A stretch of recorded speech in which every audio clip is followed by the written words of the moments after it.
Critics have suggested Bitcoin could not operate as the same decentralized currency without a consensus mechanism like proof of work. Transitioning the Ethereum blockchain from proof of work to proof of stake has reduced its energy usage by more than 99%, and many climate activists have called for Bitcoin to follow suit. In a Thursday notice following the merge, the United States-based Environmental Working Group, or EWG, announced it would be starting a $1 million campaign aimed at urging Bitcoin, BTC, to go green as opposed to using an outdated protocol like POW. The announcement came amid environmental activity group Greenpeace launching a petition directly at Fidelity Investments to facilitate the transition to POS. Other cryptocurrency protocols have operated on efficient consensus mechanisms for years, said Michael Brune, director of the EWG campaign. Bitcoin has become the outlier, defiantly refusing to accept its climate responsibility. Speaking to Cointelegraph, EWG Senior Vice President of Government Affairs Scott Faber suggested the merge event was generally good for the climate in reducing the energy requirements for the Ethereum blockchain. He cited a September report from the White House Office of Science and Technology Policy that concluded that cryptocurrencies, specifically noting POW staking, significantly contributed to energy usage and greenhouse gas emissions, using more power in the United States than that for home computers.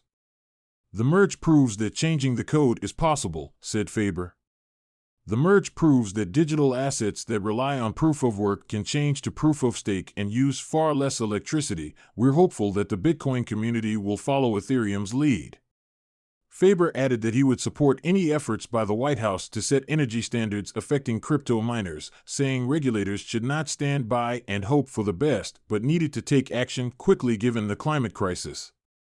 We're agnostic. We support cryptocurrency. We're not opposed to digital assets, but we are concerned about the rising electricity use associated with assets that rely on proof of work and the climate pollution that is inevitably the result of more and more electricity use. Some industry leaders have pushed back against moving the Bitcoin blockchain to POS, citing reasons like security, the impact on the network's decentralization, and how coins would be treated by U.S. regulators. In a Wednesday blog post, MicroStrategy co-founder Michael Saylor claimed POW was the only proven technique for creating a digital commodity like Bitcoin and suggested the total global energy usage of the cryptocurrency was a rounding error that was neither the problem nor the solution to solving the climate crisis. Regulators and legal experts have noted on many occasions that proof-of-stake networks are likely securities, not commodities, and we can expect them to be treated as such over time, said Saylor.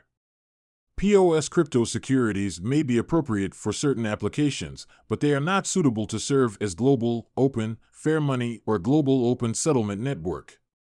Therefore, it makes no sense to compare proof-of-stake networks to Bitcoin. Bitcoin mining platform Sasmining CEO William Samaseji told Cointelegraph in May. The fundamental mistake that critics of Bitcoin's energy consumption make is that they judge Bitcoin by its ingredients, rather than its value proposition. We ought to judge a novel invention by the degree to which it solves a problem in society.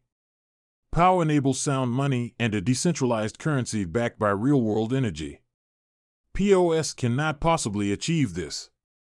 Many U.S. lawmakers have targeted major Bitcoin miners, with members of the House Energy and Commerce Committee requesting in August that mining firms provide information including the energy consumption of their facilities, energy sources, and what percentage came from renewables.